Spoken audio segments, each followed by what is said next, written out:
source de vie. Qu'elles viennent à manquer, la vie décline et disparaît.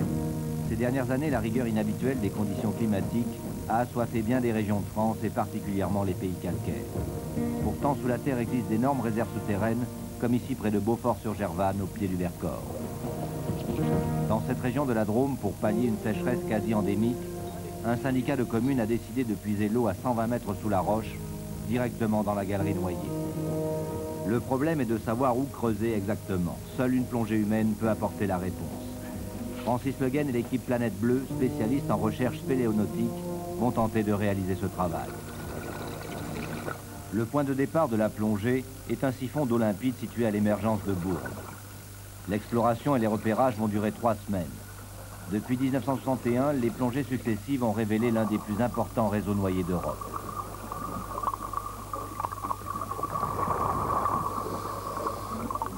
En un certain point du siphon, les spéléonautes découvrent une grande concentration d'ossements de félins et de cervidés. Quelques échantillons rapportés à la surface permettront de préciser le périmètre d'alimentation de la source et de protéger cette eau potable d'une pollution toujours possible. Après plusieurs jours de repérage et l'installation de 7 bouteilles relais, les violents orages qui balayent le massif du Vercors vont compliquer et retarder considérablement le travail de l'équipe. Ce qui n'était qu'un ruisseau à sec est devenu un torrent furieux.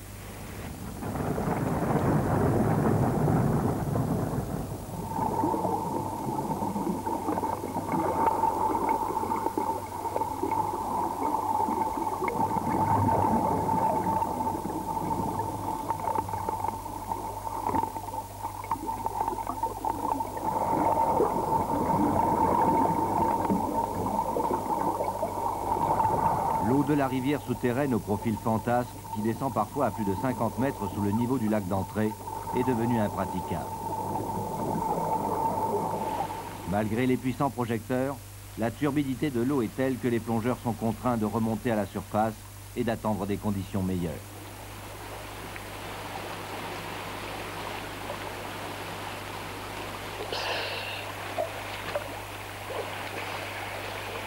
C'est nul, là on voit plus à 1,50 m, 2 mètres là, maximum. C'est juste clair en apparence comme ça, là, mais c'est tout. On voit plus rien.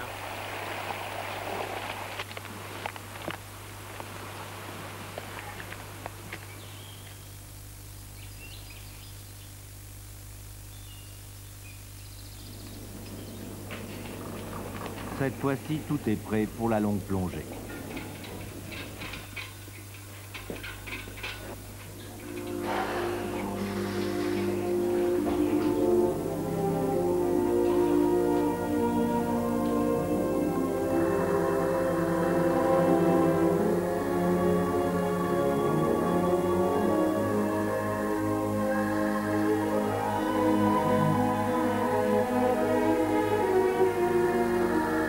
L'eau à 8 degrés, la profondeur et la grande distance à parcourir obligent Francis Le Guen à utiliser un cocktail de 5 gaz différents, un savant mélange d'air comprimé, d'oxygène, d'hélium et d'argon.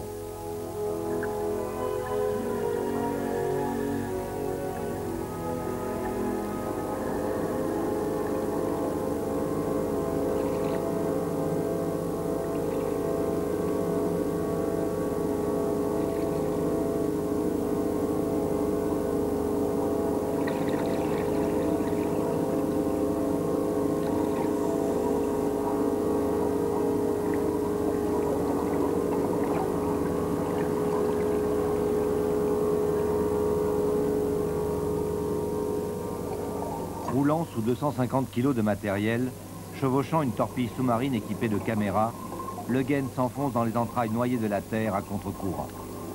L'étroitesse des passages qui oblige le plongeur à se déséquiper à maintes reprises de tout son matériel et surtout les variations incessantes de la profondeur mettent l'organisme à la torture.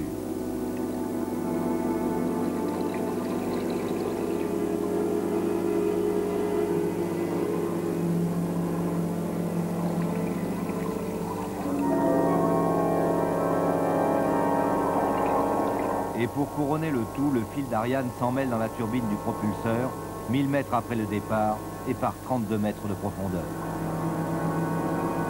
Le Guen va mettre une demi-heure pour se dégager, avec la consommation d'air supplémentaire et l'augmentation de la durée de décompression que cela implique.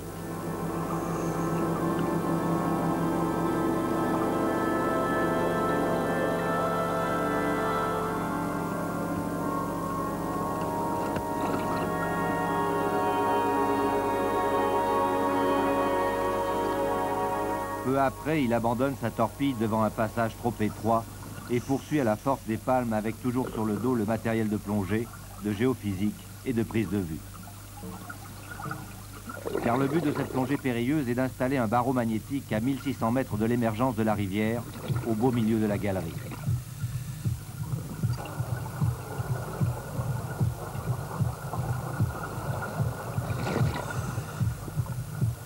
Cela fait maintenant près de 3 heures que le plongeur lutte contre un courant épuisant.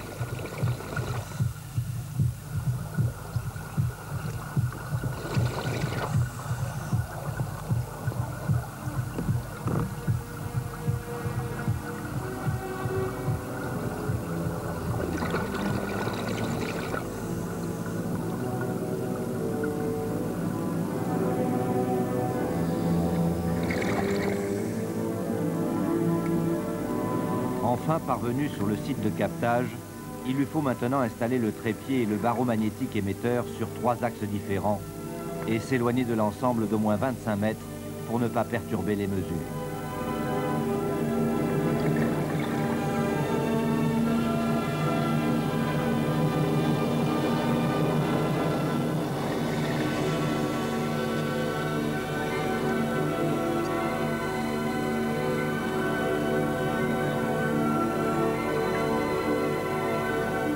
Coincé dans le boyau inondé, le spéléonaute va devoir rester 1h45 à 1,6 km de l'entrée.